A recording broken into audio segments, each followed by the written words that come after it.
and then talk. Hello? Alright, yeah, we're recording now. Can everybody hear Sophist? Because it's okay. I end up cropping a little bit off the beginning anyway, so it's fine. It starts early. It's fine. We're fine. It's fine. It's fine. We're It's fine. fine. Yeah! Okay. Alright, let's try this again. I even had a good intro. Fuck. We'll just do the same intro. Alright, we'll do it again. I'll see if I can remember. Okay. Starting over. I blame you, Zista, for making me restart the audio. Hey. It was because I had to start the intro. People wouldn't have been able to hear you anyway. Alright, we'll try and do it again. Take 6. You might want to wait for Squirrel, you know. No, I am. Squirrel's fine. Wop, wop, wop, wop. Alright, here we go. Well, he wasn't there like 5 seconds ago when I said it, alright? He wasn't. He was barely in frame, but he was there. He's toggling through different backgrounds on his I saw TV. his hand. Yeah. Alright. 5, foe. Starting again. 5, foe. 3, 2.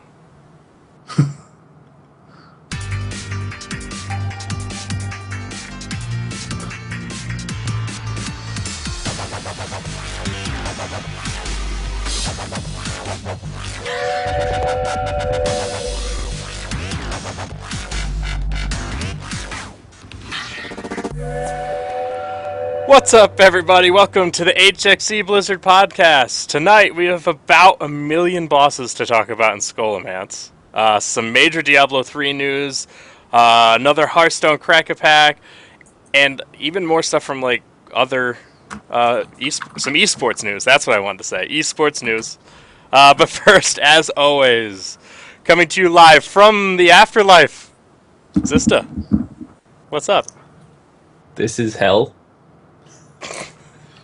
Yes.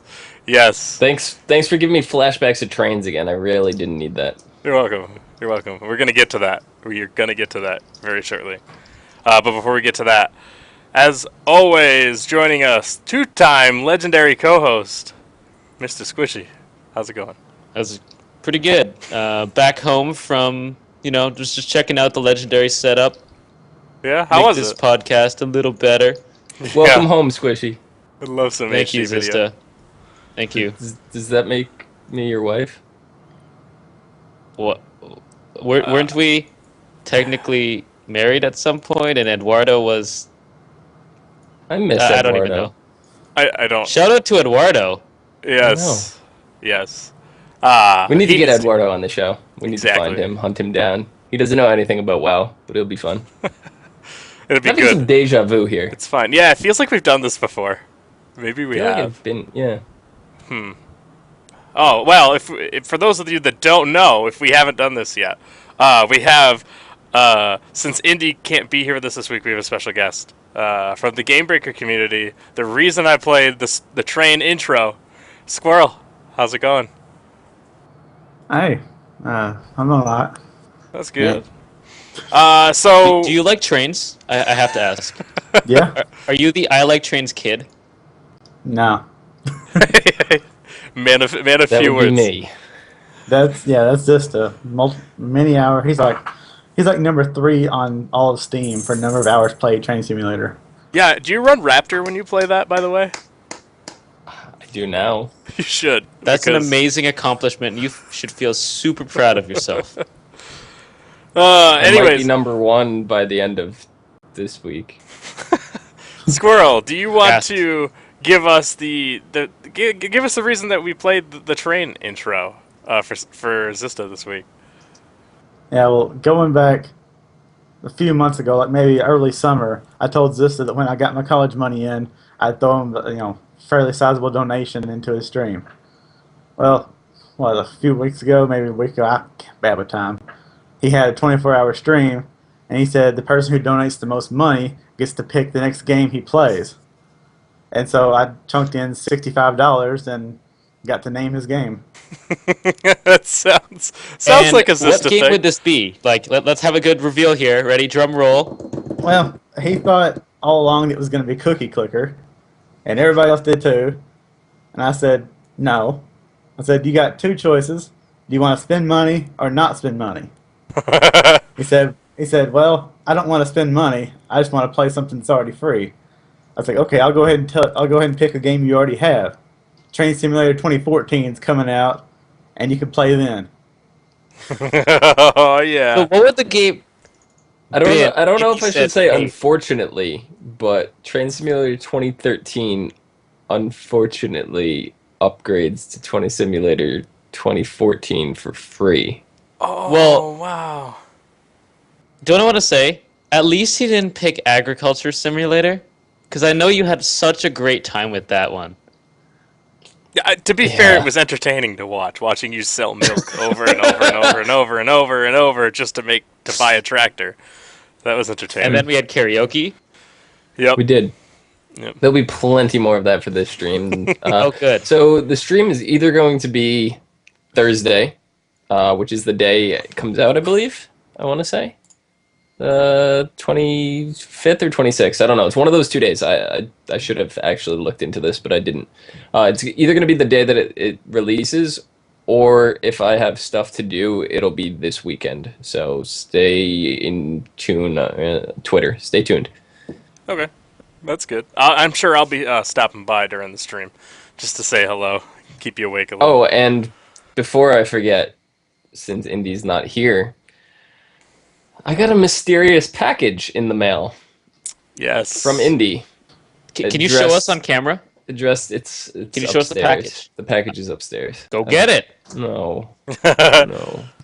Aren't you guys Just- curious? It's Well, we'll addressed to see it. We'll see it Conductor- during his live I've already stream. seen it. We'll see it during the It's live addressed to Dr. Dom. I tweeted a picture out, and it says specifically, "Do not open until Train Simulator 2014." So I'm very scared. I'm Good to excited. know. I'm excited. All That right. makes one of us. Well, since Scholomance is going to take us roughly a year to get through, we should probably get started. Oh, ooh, wait. There is something I wanted to do. I talked to Zista earlier, and he's down with this, so I think Squishy and I think Indy will, Squirrel, if you want to get in on this. I made a bracket for the LCS World Championships in Word, and I think we should In all... Word. Actually, in Notepad, so it's even fancier. And I think we should all make picks, and everyone puts in like a pack on Hearthstone or something like that, and the winner gets the packs. I don't know how it would work with packs for Hearthstone. Well, we can do But- something. I don't know. We can, We, come we up with can work later. something out, I'm But sure. I think we should make picks. We could do a Train Simulator DLC. Yeah. All right, if any of us win, Zista gets DLC. All right. If Zista wins, he has an extra 24 hours. An extra. No, Sounds good. no. How do I winning get penalized?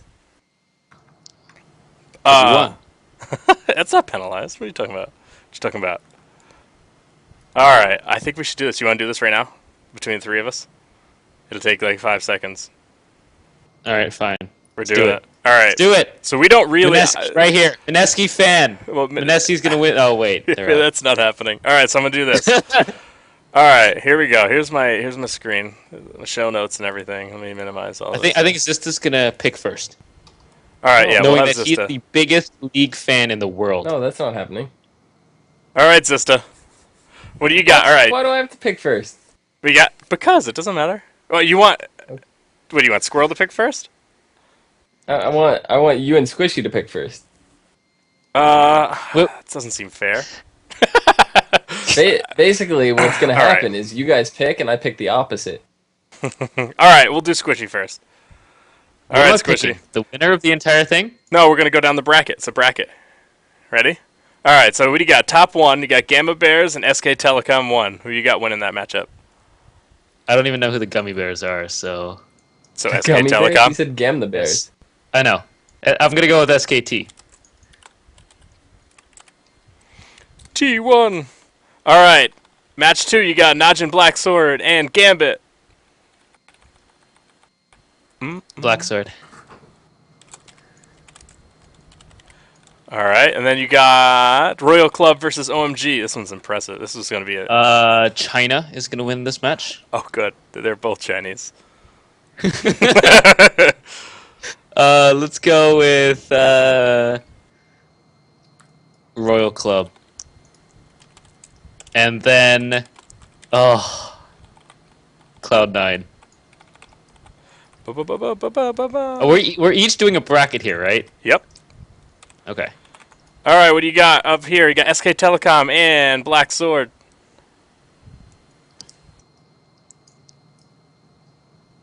Black Sword. Oops. Black Sword. Black. And Royal Club and Cloud9.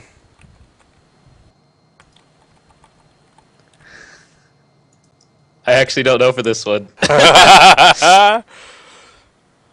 You know I want to say Cloud9 because they're like my team, but goddamn Royal Club is good. Is that what you're picking? You pick Royal? No, I'm gonna go Cloud9. Fuck Alright. it. Gotta cheer for my team. Cloud9. So The winner? you want Cloud9 to win the whole thing? No, Black Sword. Whoa! No, I'm kidding. Cloud9, of course. Oh. Cloud9 all the way. He betrayed his team for half a second. All right. So Squishy is Saving on this one. Cloud9.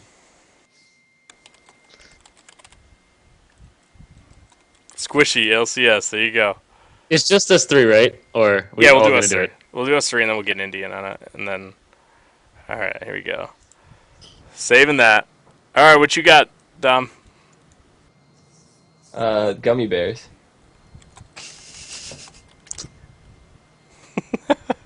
Dodging Black Sword or Gambit? What do we got? Gambit. He's the best X-Men ever. Gambit. All right. Royal Club or OMG? Oh my god! Cloud9 or Fnatic? Cloud9. Oh, I threw you for a loop on that one. Oh, Cloud9. All right. So you got Gummy Bears or Gambit? Gummy bears are delicious, but Gambit throws cards. He's gonna go with Mineski. Gambit. Cloud. Oh yeah, OMG or Cloud9? What do you got here? OMG. Oh my god. And it means we're gonna have a different champion here. Gambit or OMG? Gambit. Gambit. Whoa, picking the European team. All right. Mm-hmm. File, save as Zista. LCS. Alright, we'll do mine real quick. I'm gonna take SK Telecom. You should have already had yours pre-done. I just Yeah, thought of you this. should have. Wow.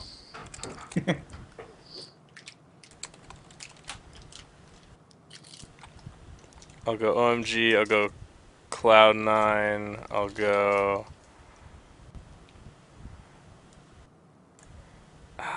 I don't know here. I might have to do the same thing as...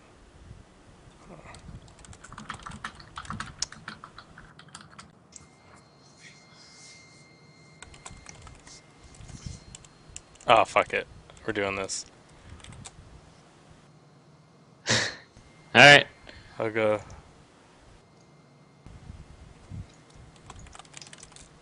We're doing it live. Yeah, there we go. Alright, so we will get back at this very shortly, and we'll... you- next week, are you So getting I hopefully thought Squirrel? this was a Blizzard podcast. Are you getting Squirrel? It is. Sure. If he wants to. You want to do this? Alright, let's do it. What do you got? Gummy Bears or SK Telecom? SK. Alright, Najin Black Sword, Gambit. Black Sword. OMG, Royal Club. Roll Club. RC Cola. Yeah. Cloud9 or Fnatic? Cloud9. Alright, SK Telecom or Najin Black Sword? SK. And Royal Club or Cloud9? Roll Club. And your champion. SK. Why not? So I we have have no three idea who different. they are. We have 4 different champions. Yep, and they're all from... I Yep. think we have 4 different champions from 4 different regions. Regions. Perfect. Save. Perfect. Alright, we'll figure out Perfect. exactly what this means. For next week, we'll let you know what we've decided is this is all for. Boom. All right. Now, let's actually move on to Scholomance because we're going to be here all night. Okay, let's try to make Scholomance not 30 minutes. I think that's the goal for today. By the Let's way, see. Honkers. Brought to you by Sophist. Honkers. What? What was The that? Scholomance is definitely going to be at least over 30 minutes with honkers. With Honkers. honkers. Oh, they couldn't see that. That was my I know. thing. Honkers. I love honkers. All right. Let's start Scholomance. Zista, do you want to give us just a brief overview of what Scholomance is in a nutshell? Come on, give us In the a nutshell. nutshell, it's going to take like 5 hours. Just in a nutshell.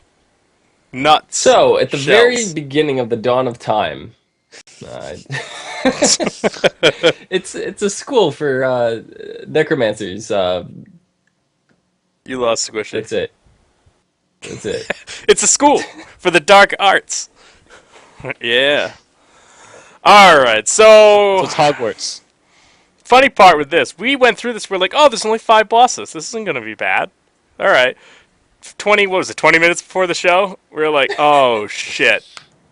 Scholomance has been remade, There's an and the old one Scholomance. has like 1,000,000 bosses.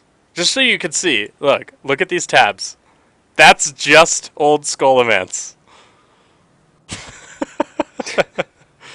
So ridiculous. Oh god.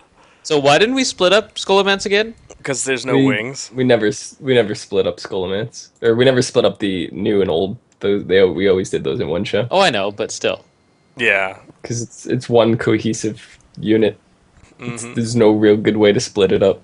Yep. New and So old. Scholomance was set up basically by Kel'Thuzad, right?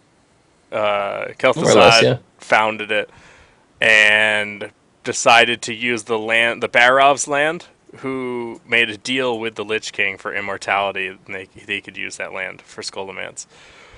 Which I'm not sure if it worked as they planned, because now they're just undead, mindless creatures, I believe, roaming around that area. So technically they're immortal, but you know. Yeah. Yeah. Yeah, because you had a boss like the first guy in there was Kirtonos the Herald, and he was the master of Dr. Thalion Krastenov, and this dude's a gargoyle. I don't know if you guys remember when you went in on the stairs. He was the boss. You would throw the blood into the brazier, and this dude would fly in as a bat and come in. He'd swap out in and out of forms, and you had a succubus at the beginning of the instance, which her name was I think it was just Blood Stewardess of Kirtonos or something like that, and she just carried the blood. You kill her to summon this dude, and this dude fed on the blood of his innocent victims. He's a gargoyle. He needed more blood to survive, so Dr. Thalion Krastenov would continue to feed him. Yep. Yeah, he was basically, it says here later, basically he becomes less involved in the place because there's no more living people in the area. So pretty hard to give him blood. I remember that fight being annoying. I don't remember why, but I remember it being annoying and No one high did chance it, of wipes half the time. right? It's because when you used to do him, he had a knockback effect, and if you had your back against the window, he could knock you out of Scholomance, and you would leave the instance and fall into the lake outside. That's nice. Mm, Yeah. It is. Yeah, I know that. Just remember, kids, you can fly. You can fly. You can just literally fly. Go up on your roof and fly into the sky. Don't do that. You're welcome. Oh man. So then you got Lord Blackwood, who was only there for patch 1.11 during the Scourge invasion. Just a big Yeah. purple skeleton man sleeping in your bed. I don't really know what he was there for. I'm sure Kel'Thuzad ordered him to come down for some reason or another, but yeah. Yeah, he dropped one of those scourge stones, but I think everything did as long as you had the trinket and you killed an undead. Yeah. So Yep. just extra loot, more dude. Not really much of a story behind him. So then we had Jandis Barav, and in the original incarnation of Scholomance, she hid down in the basement, and nobody really ever bothered with her. Like, everybody just kind of ignored her. So they brought her back now for the new Scholomance, and she teaches the course of Advanced Illusions. So her spirit has been lurking in Scholomance for years, and people are now just starting to take notice, and so she take an active role in educating people, and her vast knowledge of illusions has made her a very valuable teacher. So Yes. Did you? I don't know if you mentioned that she was actually an archmage of Dalaran. no, I did not know that. Actually. Yes, she was a powerful illusionist. She actually developed a spell that displayed several images of her body that were nearly indistinguishable from her real form. So she's the one that created mirror images. Kind of cool. That's actually really cool. She the achievement for finding the real one that got annoying after a while. Yeah, you're talking about She's the one that in the old Scholomance that's in the same room as the new Scholomance, right? Yeah. Yeah, except it was Yeah. a basement before, and it Yeah. was kind of off the beaten path. There was no real reason to go down there. Except for the quest that even if you wanted to do, the party wouldn't because those zombies were annoying as hell, and Yes. yeah, it wasn't enough fun. Those were a lot of fun to pull as a rogue and then sprint to the group and let the group get aggro and then vanish on. Very nice They of you. loved it. They Yeah. loved it. What else we got here? Then we go from her to Rattlegore, which was the big skeleton behemoth monster thing in the basement on the pile of skeletons, or on the pile of bones. Didn't see much on like I don't really know why he's there. I wish I could tell you. I couldn't find anything in. For who? Rattlegore? Yeah. Yeah. He was used as he was used in the course Reanimation 101 in the school. Yeah. So that's where he came from, and now he's there. Yeah, he's thought to have been destroyed in Anderhall, but Gonling immediately brought preparations to reanimate him to guard against the intruders. So, Darkmaster sought to make Rattlegore more ferocious than ever, imbuing him with the insatiable desire to harvest raw materials from his enemies. Yes. Yeah, I forgot that he was one that's still in the new one. I haven't honestly done the new Scholomance that often. I did the old one far, far more. It was, run far more often. Yeah. Yep. The one thing I do enjoy is that in the new one, each boss is involved in their own curriculum, their own part, like Yeah. like him. What else do we got here? The Death Knight. We have, Dark Reaver? yeah. This guy was actually fought in the very same room as Rattlegore in the original one. I actually But don't remember that fight at all. it's because you had to have a shaman in your group, and it was for the Shaman Sky Fury helmet, their epic helmet, and you wouldn't do this boss otherwise. Oh, okay. It says there's also a Paladin quest with him. That would make sense. There was paladins and shamans were completely Oh, opposite it's for factions, the so- Paladin's mount. Oh, That's what it says. Rewards able to summon Charger. Yeah, there you go. It was the Good to Pally know. Mount boss. Look at that. These Horde people learning all about the Alliance. Squirrel, yeah, you so should this know guy this. was just he was a Dark Reaver who was seduced by the Call of the Lich King. He was a Death Knight. Corruption also spread to his horse, so he had an undead horse, and he was sent to Scholomance, and yeah, that was about it. Cool Yes. story. Yes. Yeah. Squirrel is actually representing the Alliance in the podcast. Right. today, because And he's also responsible for finding the love story in Scholomance. Yes, as so every week.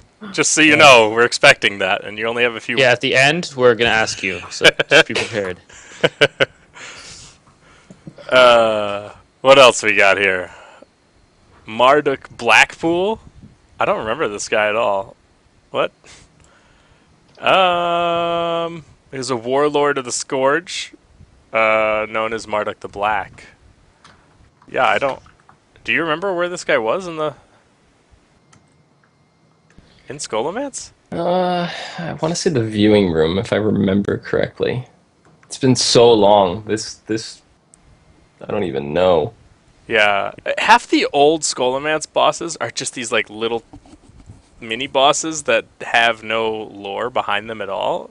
Oh, I think this is the guy. Yeah, this is the guy in the viewing room that stood next to Vectis. So you would almost never pull this guy.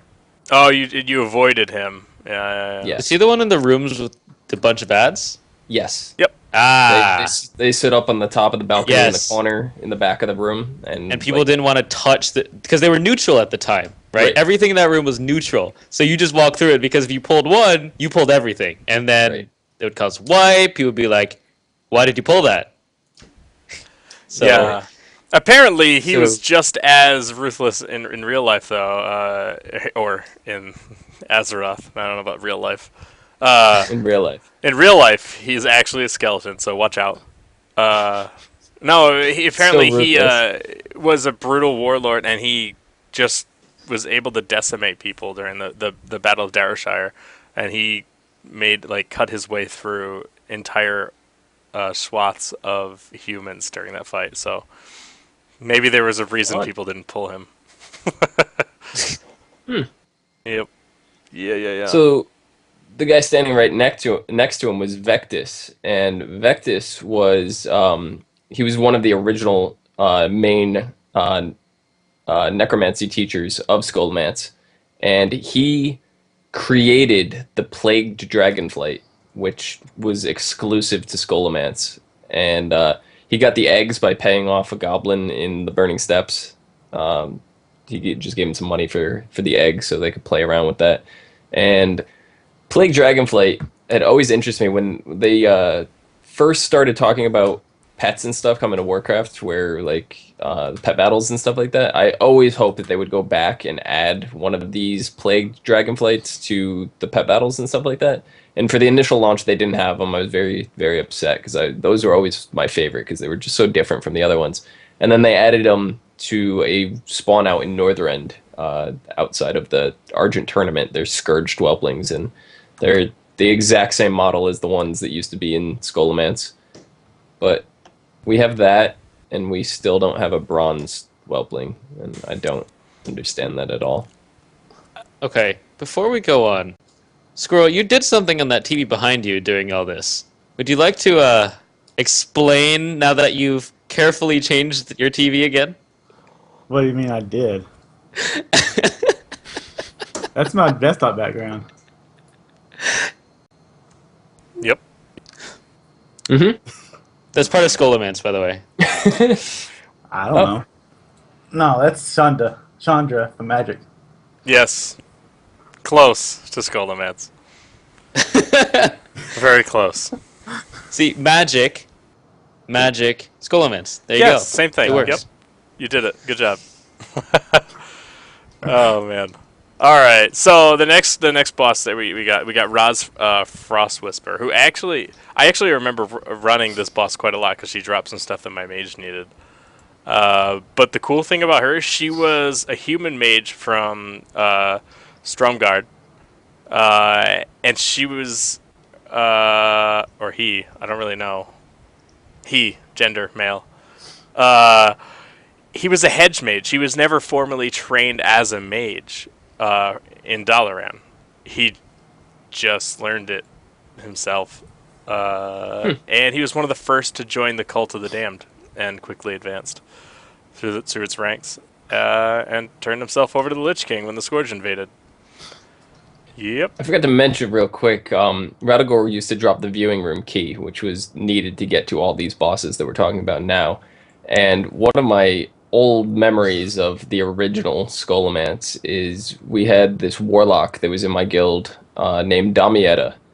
and he had this problem that would come up quite often. This was just the first time that I experienced this particular issue with He him. peed when He he got looted the nervous. viewing room. He looted the viewing room key. We get through the instance or whatever. He got up to go get a beer, and he has narcolepsy, and passed out on the floor on the way to go get his beer. We didn't find this out until the next day, but we were standing in front of the viewing room door for a good hour and a half waiting for him to come back so we could finish the instance. That's awesome. So, Oh, the stories. so anyway, so next boss we have is Cormac, which he was one of the 4 random bosses that you needed to kill for Dungeon Set 2 back at the original that you would turn in for that quest, and there's really not much about him. You would summon him in. He's elite ogre necromancer, which I thought was kind of interesting because I didn't know they were ogre necromancers, especially ones that could be teachers. But he had 2 heads too, so I'm sure that they bickered back and forth. There was a lot They're of arguing full of there. knowledge. 2 heads are better than Oh. 1. We'll go with that. Yes. It says that he delighted in summoning forth the souls of the banished dead of Purgation Isle. And Purgation Isle was some haunted paladin island that I very, very faintly remember them adding also around that time. It was added in just off the coast of Terran Mill, I believe, just near South Shore. Yes. Yep. I'm not sure if that island even is there anymore. If it is, I haven't been there in a long time. It might have been, Yeah. might be gone since the Cataclysm. It very well might be. Yeah, I guess you summoned him in Frost Whisper's room. Mhm. He looks like he was kind of tough. I don't remember him that much, but there's 3 different strategies to beat him in Wowpedia. That's impressive. Still, just in case you play on an old server, they got the strategies for you. Yeah. Then we go to Dr. Thielen Krustinov. Did you talk about him already? Kind of. Yeah, slightly. Kirtonos was his master. Okay, well, he's known as the Butcher. He was a servant of Kirtonos the Herald, you said. Fresh meat. Sort of like your buddy in Scarlet Monastery, he was the main torturer and provider of bodies and bodily parts that they used for their necromancy. So he's very similar. Interesting. He's like the yin to that guy's yang. So you could say he likes blood. All these bosses that we're talking about right now, Dr. Thalian Krasnov and like the next coming ones, drop no loot in the original Scholomance. So I don't know why these guys were even considered bosses, but you had to kill them in order to summon Darkmaster Ganling, the final boss. He would not spawn unless you killed all these bosses, but they drop no loot. This guy drops loot. Says one thing. Well, Castanov's Bag of Horrors. He does now. He's one of the few that carried over into the new instance. He's not he's not there all the time. He's a rare spawn. And he will drop Bag of Horrors, which is it's basically a cosmetic item that'll make you dress up to look just like him. It says perform some quick surgery. I need to go get that. Gotta perform some surgery. Maybe I will run some anal tearing, maybe. Yes. I also remember in Scholomance, it was like one of the only places of, what was it, an alchemy lab, I believe? Yes, yeah. That you needed to go clear all the way down there. Yeah, I remember trying to level alchemy. I'm like, what's an alchemy lab? And then, do you know where the other ones are? Because I think everybody just went to Skolo because it was the easiest one.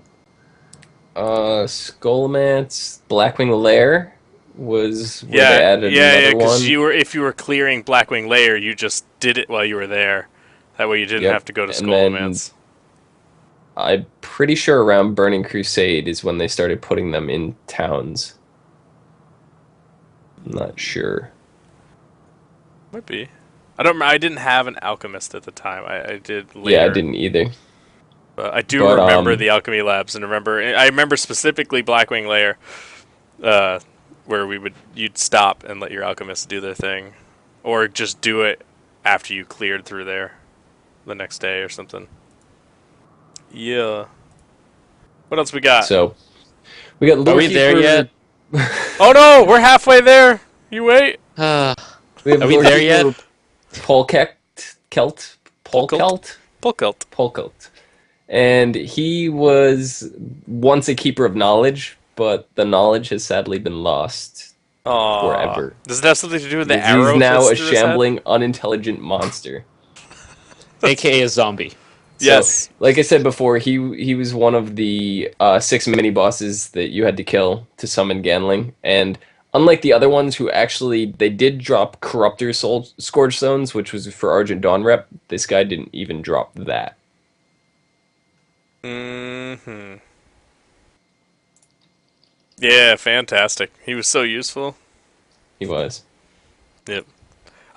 A lot of these bosses were just like, ugh, just get through it. I remember this place used to take quite a while to run through, if I remember correctly. It did. It was originally in beta.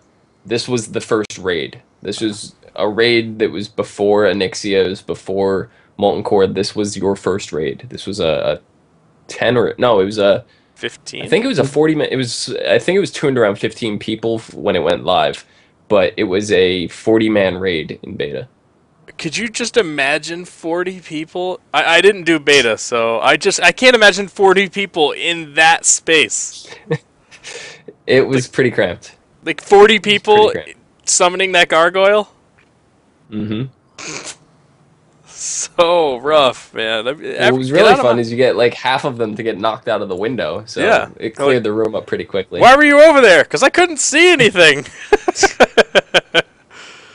Oh, man. All right, so then we get Instructor Militia. I don't really know how to say that. Are we there yet? Almost. We're getting there. Oh, man.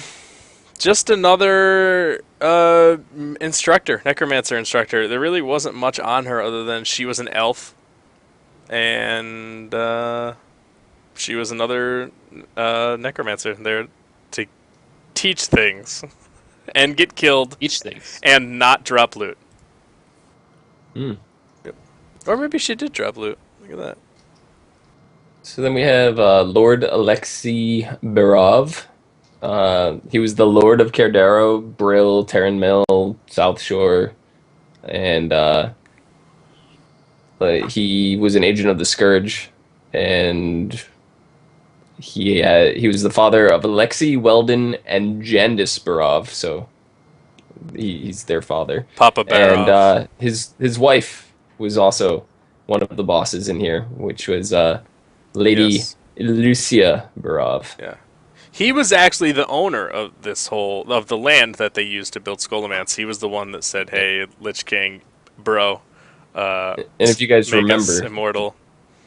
there was actually a quest in there where you would go and pick up all the deeds that he owned throughout Scholomance, and you would turn them in to Terran Mill. Isn't that in the... Oh, no. They made it again in the new Scholomance. Ah, yes. Yeah, because it used to be you would go there and you had to go into those rooms and defeat the mini bosses Right. before you summoned Darkmaster Yep. and Gandalf. James Gandolfini. Yes. Yes. Darkmaster Yes. Gandolfini. Yep. Then what you got? You got Lady Elucia Barov. I mentioned her. Our homeboy's wife. Yep, that's her. She actually She was dropped the one with loot. the alchemy lab, wasn't she? She No, might- Ross No? Frost Whisper had the alchemy lab. Ah, Yeah. there's too many of them. Oh, Yes. man. And we're almost there. We got the Ravinian. Oh my gosh. The Ravinian. It looks just like a big hulking monster thing. Another one of the ones that you kill right before you get to Darkmaster Ganling. Not much there. Apparently his name is a reference to the poem The Raven. But it seems I guess. I could see that, yeah. Yeah, he's what's known as a white. WIGHT. Yep. And then finally, the headman himself, Darkmaster Gandling. What's this guy all about? Just the guy in charge? He taught advanced studies. That was his course. And Anderhall getting defeated put him in a really bad mood, and that really made him, forced his students really to need to impress him more. So the pupils that were dissatisfied, the headmaster actually just removed them from the class and sent them to become lab work. Ah, become lab work. That's quite different than doing lab work. Yeah. Yes. No, we think we're done, but we're not, because No. Scholomance was actually revamped and brought up to speed. 3 of the bosses, Jandis, Rattlegore, and Gonling, and then Rare Spawn, Kristinov, all make reappearances in here. But so there's 2 glad. more. I was gonna say, I'm so glad they brought back some like blast of the past type things. Yeah. I like that they brought in Krasnov again as a rare. Like that's really cool, because he was my favorite of the mini bosses in Skola. So Yep. Yeah. Well, I'm also glad they didn't change the gambling fight, but they made it way too easy.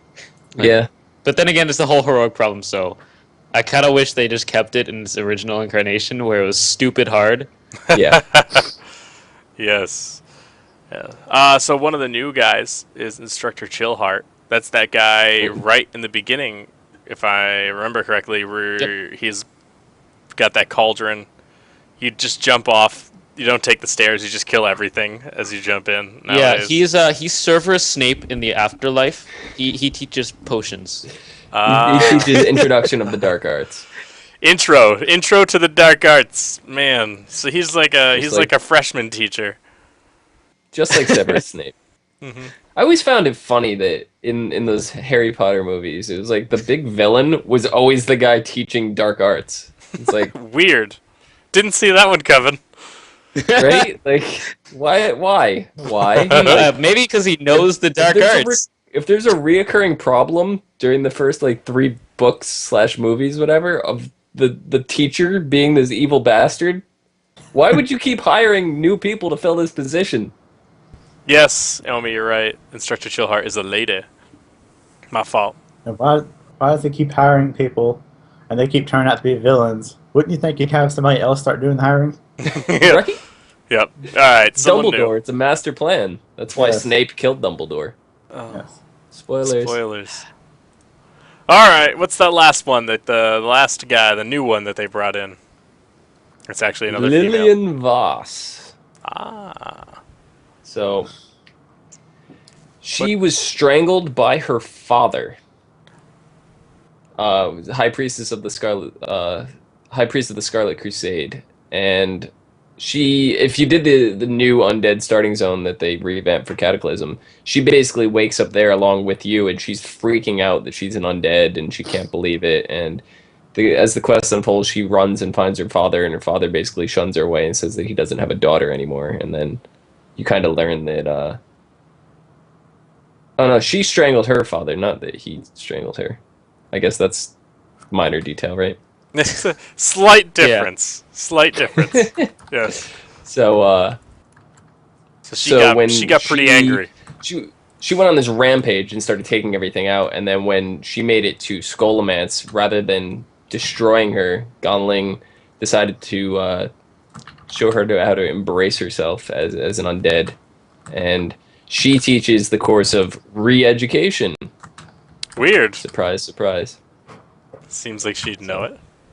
So now she uses her anger and directs them at the school and the enemies coming into the school. Oh my god. We did it, guys. And we did it fairly quickly, considering. That's quick. We did. Considering, yes. We didn't go into too much detail about a lot of things. It would have taken us probably all night if we had done that, so... Yep. So, okay, the most important part of Scholomance. Squirrel, where's the love story? That's true. And please explain to us how it happened. Well, I don't know. Let's change the background to get in the mood first. That's It's right. understandable. There we go. Love story. Perfect. Boobs.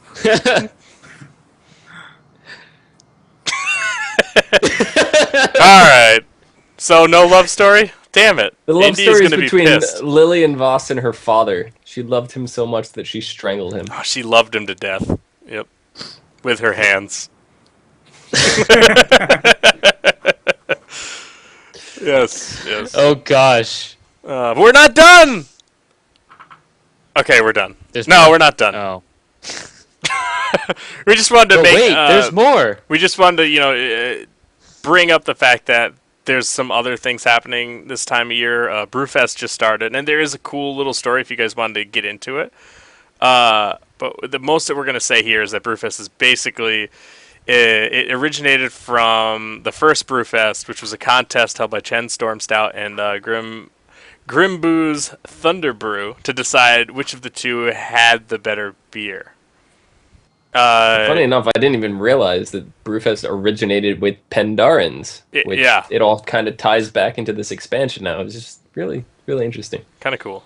Yeah, it's kind of fun to get in there. And you just finally got your other mount, so you may not be doing the boss anymore. 6 years in the making, I finally got that stupid Wow, Alliance that took Ram. you a long time.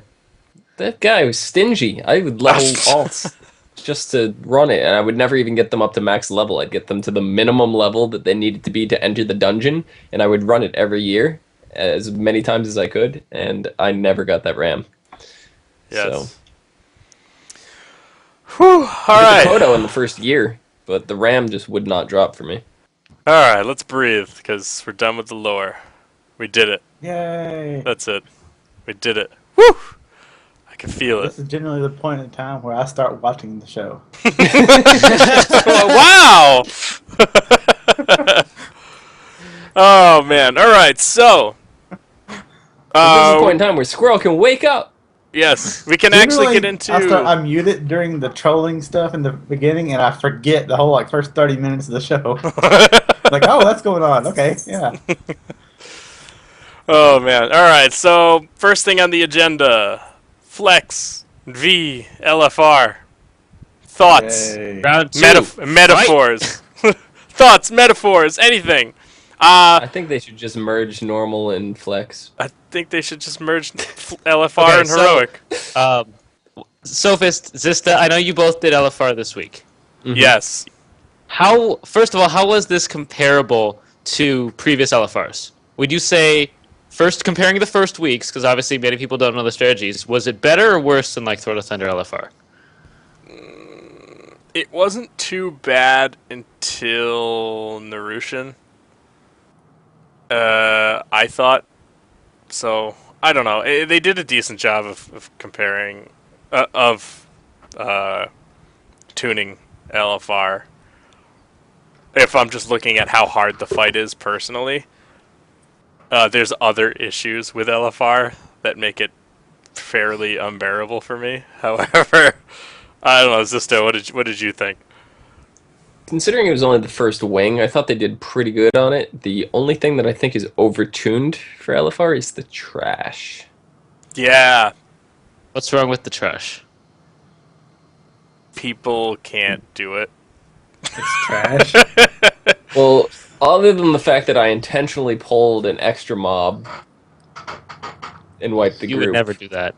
And never. wiped the group.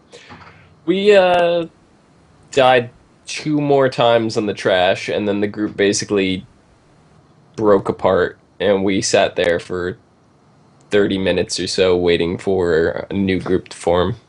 And then we went, and we didn't have any more issues after that point, but it was just the trash was a little much for pugs. Is that I when just we had wanna the vote say- kick 5 tanks in a row. Oh my. Probably. Well, I just want to say, with the trash, before long, the LFR is going to figure out that you can, if you hug the right wall, you skip every single piece of trash, you can walk right past both mini bosses, you have to pull 2 packs, and go straight to the final boss right in front of the gate. Yeah, That's asking too much for LFR Raiders. yeah. You could do that. You could. As You could I recall, actually LFR do that to the left. LFR Raiders as well. could do the trash skipping on G-Kun, so I'm pretty sure they can do this.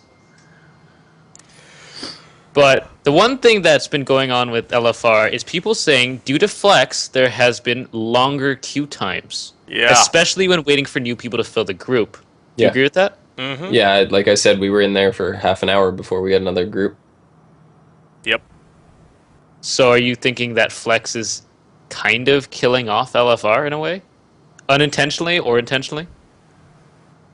I hope so. Can't say that I didn't see it coming. but Yeah. like there's people that will be doing LFR, and like I said, it's one of those things. If you don't have the time to get into Yeah, your but flex raid for the week, and this includes myself, I'll queue up for LFR. what Will I happens do it if otherwise? No. But what happens if LFR, I mean, Flex gets to the point where people have done Flex enough that they just don't care? If they're like, I've only got a half hour, I'd rather just do arenas with my buddies. I've got the gear from LFR, now I have that experience. Then do you think that might actually unintentionally kill LFR in the fact that now someone who goes, I really want to do LFR, but the queue is 45 minutes. I Well, can't. think That's back my to, 45 minutes. Think back to Wrath and Oculus, I think it was. Oh, Everybody, thanks for the as soon as memories. they got it, as soon as they got in there, they immediately dropped group, and it just kept cycling over and over. And so they eventually started stacking so many benefits and buffs into it that it became the one you wanted to run because it had like 9 frost badges in it. Yeah. I And don't then, think that they just even before those frost badges, when they added the mount that would drop out of the bag, the one from Malagos, Oh, what was it, the yeah. blue Azure Drake or the blue Drake? I think it was the Azure. blue Drake. Azir's from Malagos. Yeah, but so is the blue one. They're both. And then I think it was the blue Drake that they put in Oculus. And before they added the extra frost badges to that, I was like, I'm gonna keep queuing up because I want more chances at this mount because I gotta collect all the mounts too. That's what I do. So I would queue up, and I'd drop group if it wasn't Oculus. Yes. Yeah, my guilty warlock friend, he got that mount I think 6 times over the course of the expansion. I got it 0.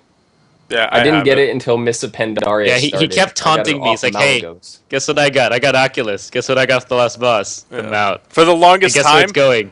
I don't collect mounts. So Zist always has this like plethora of mounts, and I would just run around on this blue dragon because it was the only one that Zista didn't have that I had. I didn't even like it. But yeah. No, Him and most of the put it people in this months way. behind would do the same thing. If LFR does unintentionally get to the point where it's not worth waiting the time for the people that want to save time, is that something that Blizzard wants to save, or are they going to go, well, it's not a thing They'll anymore, turn it. so... They'll turn LFR into 5-man raids. Yeah. Or something that's easier to queue people into, but yeah. Yeah. Now, I could see that. the other thing is the next wing of LFR is coming out this week. Starting off with Galacross. Any thoughts on how LFR is going to go with that boss? It depends on how bad they nerfed it. Good answer, sir. Yeah. Touche. We couldn't even get it in our flex raid because we were halfway paying attention. So yeah, LFR, I don't see how Yeah, it's you going to be possible need to get the at all. tower groups, and then you need 2 competent people on both towers who can shoot the boss at the same time on a moving flying dragon. Oh, it's going to be fantastic. LFR is just going to eliminate the need for towers. It's not. Unfortunately, it might be like that other boss where instead of touching the portal yourself, it just automatically pulls you into it. And so all of a sudden you just spawn in the tower. You know? Last PTR build, I went in for Galacross footage. Guess how many stacks it took for us to kill the boss? 10. The full amount. 8. Yikes. 8 stacks. Yeah, I It think was they might nerf. nightmare. Honestly, I think they might just nerf the hell out of this fight. Because it's the first fight in Wing 2. They don't want people to be so frustrated. Like, if it's not nerfed, I think it will only be a matter of time before they go, alright, people need to actually kill the boss. Well, the change thing something. is, like, how there's the shamans that heal. Are they going to heal for nothing? Like, that would kind of defeat their purpose. There's the ads that charge the NPCs and deal their percentile health. Are they going to not do anything? Like, then it just becomes a clump up an AoE fight. Wait, it becomes a feel-good slot machine? Oh, is that a Gary Gannon quote? Well, along the terms of the feel-good slot machine, Squirrel had a very good analogy for LFR. Yeah, this came up in our mumble when it was like, where is this feel-good slot machine that Gary keeps talking about? I want that in the game. And people are like, yeah, that's supposed to be LFR. I was like, no, LFR is more like getting tased. It's like you have 10 bosses in a row, You're gonna be tased no matter what, but there's like maybe a 10% chance of getting candy after you're tased. Mm-hmm. You know, do you really want to do this? And then you can roll again for another chance at a tase or a candy. Okay, so after Galacrash is the Iron Juggernaut, and I don't think that's going to be a problem because it's easy on normal, it's pretty easy on flex, and if it's already easy, Can we gonna get talk about the easier. Galacrash fight just a little bit about like the LFR? It feels like Hyjal again, almost. Where you're Oh like, my gosh. I'm not fighting a boss. I'm fighting waves of trash. This is fun.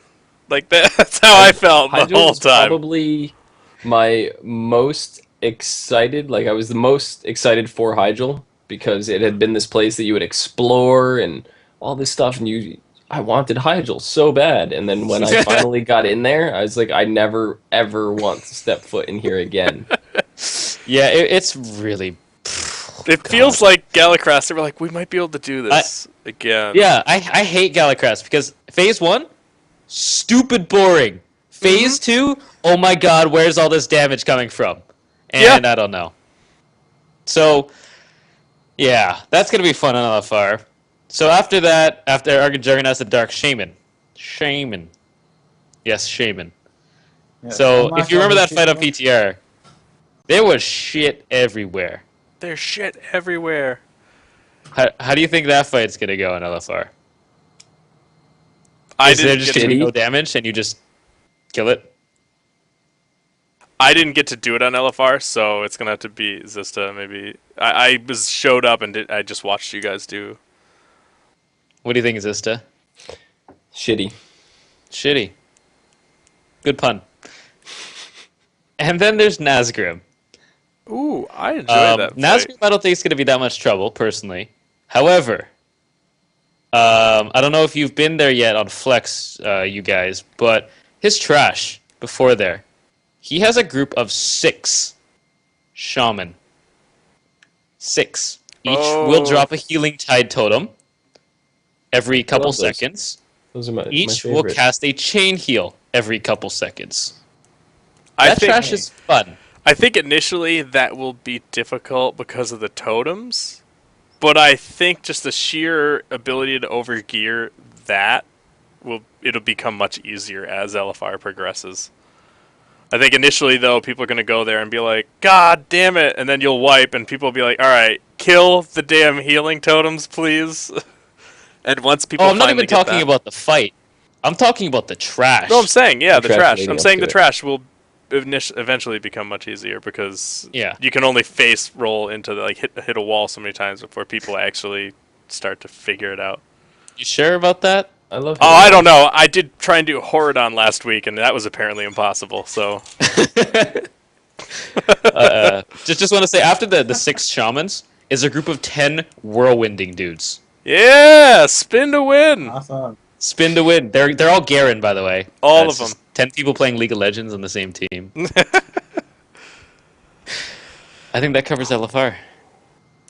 What? Running your face into a wall? Yep. Spin to win. No, you literally just I sit thought it was in your getting chair. tased. I'm And sorry. spin. No. It's this. Loot. Loot. How is this become a thing? Are we sticking the fork in the garbage disposal then? Yeah. Oh Ding, gosh. ding, ding, ding, ding, ding. Damn it. Oh, LFR. You're so good. So good at keeping us off topic. Sweet Jesus. All right. Squishy, we got this other thing that we don't know anything about. But you might. There's a couple heroic nourishing changes. I don't know if you know too much about these. Right. I So, feel like the whole internet was up in arms about this. oh, it's a huge topic. It's huge. Among all the top 25 guilds, because 25 man, the easiest way to kill the boss on heroic, do nothing and sit there and patchwork him. Oh. If you can do that, guilds will do that. In the PTR testing forums, people said, if you're gonna do this, we're gonna patchwork it, and they patchworked it, and then now Blizzard is changing it. So people are really, really mad, especially it's the second week of heroic progression. Then, Watcher comes out. He does this whole kind of talking about encounter design. But the main the main argument is Raw Dead. Last tier. It wasn't changed. People basically patchworked him in a way. Yet they didn't change him after the first week or second week. They didn't change him at all. Now we have this fight, and after the first week, people are patchworking him, and now they want to change it. So there's just this inconsistency here. Should they change it at all? Should they change fights after the first week? What do you guys think about that? I think if they decide to change him now, then they've set a precedent. Like the first time, maybe it was shame on us because we didn't do the fight right, and we'll let it go. But then this time they're like, shit, we didn't do it. So from now on, if we screw a fight up, we want you to do the fight. We don't want you to cheese the fight. So we're gonna fix it. But as long as they keep doing that, if this ever comes up again, then I don't have a problem with it. Well, It's not Blizzard just... has had a history of changing their bosses, and if you go all the way back, I'm gonna be indie for a minute here. If you go all the way back let me to get on your vanilla, lawn. Hold on. Okay, go. You go all the way back to vanilla, and you had fights like Cthulhu, which my favorite fight in the game, but it was broken as shit in the first incarnation. You have tentacles spawning inside walls and stuff like that, but Blizzard kind of did this. They had a history. This wasn't the first one, but this is the most notable. They did this stuff intentionally as like a gating method, so nobody would be able to defeat the encounters, and you keep ramming your head against it over and over and over again in order to try to do it. But now it seems like people are going through the bosses much faster because they're not doing stuff like that anymore. They're being a little more fair about it. Either that, or they just didn't know how to design encounters back then, which might have been part of it.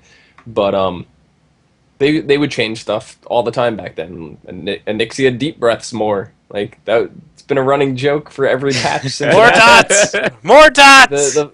I'll never forget when it was like a joke when it actually never did, and then they did something, they hotfixed something, and it actually made Anixia deep breath more after this joke had already been running, and then everybody thought it was intentional. But yeah, they change bosses all the time, so I don't particularly see anything wrong with it. However, I think if they're going to change it, they should not do it in the middle of a week. Like, they should do it at the Tuesday reset. Right, they didn't this time. Yeah. Like, for example, it's going back to Firelands. Do you remember the heroic Firelands kill where they had like the frost spot and then people set up in like a Triforce? Mm-hmm. That was unintended. They didn't fix it. They made it just large enough that people could do that strat, yet their intention was to swap people in and out. They didn't change that, which, is fine. And then I can't remember if there's anything in Dragon Soul because that Dragon Soul's purged from my memory. Then we go to Mogushan, all that. Week 1, Amber Shaper Heroic. That was intentionally bugged and eventually got fixed. So that was different because they fixed this bug. Then Throne of Thunder, Dark Animus Heroic, they fixed. Raden they didn't fix. Thok Week 1 they fixed. And now Norishen Heroic they're fixing. So they seem to be fixing them more, but they're still wildly inconsistent, and that's just lame. Yeah. Well, the other thing with Raden too wasn't that kind of like this extra boss that I don't know if that makes it okay or not, but it was a boss that not everyone was going to see, and so it was kind of like. Oh. In a way, but if a boss has 2 phases, and you don't even have one of them, doesn't that make it more inclined over any other boss? Like, Norishen is the perfect example. You ignore all abilities, so I kind of understand why they're changing it. Raden, you're ignoring half the abilities. Yeah, at least with this one, it's like you're not even doing any of the fight the way we intended. So. Oh, you have to dodge the jump rope, as you guys like to call it, but that's it. Yes. I love me some jump rope. Jump ropes, double dutch. Woo. All right. I think it was important for them to change it since they ran, like, what was it, 8 bosses in the first 12 hours of Heroic Unlock. They should probably look back and see if there's anything that was bugged out then. Yeah. So what are we up to right now? What's the current count for Heroic progression? I think it's 12 out of 14, unless something has happened during the show. Yeah, WoW Is it progress still still says Method 12 and for Blood me. Legion? Yep. Yep. Do you guys pay attention to Who's those? third? Who's third in line for that? A Russian one. Oh yeah. Exorcists, I believe. Do you Is guys their pay English name. attention to the races? Do you watch the live streams of the raids? I don't really I watch the don't. streams or raids. I just kind of keep up Keep on the up. news. Yeah. Yeah. That's kind of where I'm at. Uh, And I listen to see, where the people are, because it's Oh, impressive to me apparently that there's they can. 3 guilds at 12. Serene in chat is Oh. actually saying Paragon is also Oh, but that's 12 out of yeah, 14, but that's the they're 10 man. that's 10 they're man. 10 man. 10 man, whatever. It's the 10-man race. So. Still, There's only one 10-man guild going. It's fine. No, there's Yeah. 2. There was 2 tied at Thok for a long time before Doc went down. Well, there's 6 at 11 and 14 or better. But I'm yeah, your first alliance guild is number 9 on the 25 man. So yay. Yay Alliance #9. Nobody's playing Alliance anymore. You want to be number 1 Alliance? Go ahead. Just race change. Nobody else is playing it. It's fun. #1 NA. It's fine. Yeah, it's still impressive to me that they can beat these things that Oh, fast. Like, nope, no thanks. I don't want to put that much time and effort into it. But it's really impressive to me that they can do that and Oh yeah. do it sure. so tightly tuned. I don't know. I've watched some of those documentaries, like Race to World First, and that was really cool to watch how much effort they put into this stuff. So. Yeah. While we're still on the Warcraft train here, do we want to talk about the Warcraft movie a little bit? No. Sure. Speaking of documentaries. So I heard that they have offered the leading roles to 2 fairly well-known people, 1 actor, 1 actress. Anyone know? Okay. Yeah. I believe Cant Heels brought it to our attention today earlier in Mumble. And Colin Farrell is rumored to be playing on there. And for those of you who may recognize the last name, I don't believe he's related to Will Ferrell. But for those of you who may not know him, he played... It was everyone's favorite superhero movie. He played the villain, Bullseye, in Daredevil. Yes. So we finally heard more news about the movie. So that's good, I guess. At least it looks like it's moving in a direction. By the time this movie gets made and is released, is Titan going to be out? Well, did you guys heard that it's possible that it's going to cover the Arthas storyline, right? I'd be cool with that. Yeah, it's it's a little possible. an older story, but I mean, it's a good story. It's a good something that people would be interested in, I think. I think it would be a good Well, starting because point. that was what it was. Arthas was mentioned in the description and the synopsis of it. So Mhm. people thought there was an article on it. I read it a while back, but It'd be I cool. thought it was interesting, and I'd probably watch it still. It'd be a good story. It would give if it sells well, give them a way to, if they want to do the whole go back and do an origin story, they could do that. The whole origins of the Alliance Horde rivalry or something like that, and they can also progress from there with the game if it becomes a big thing.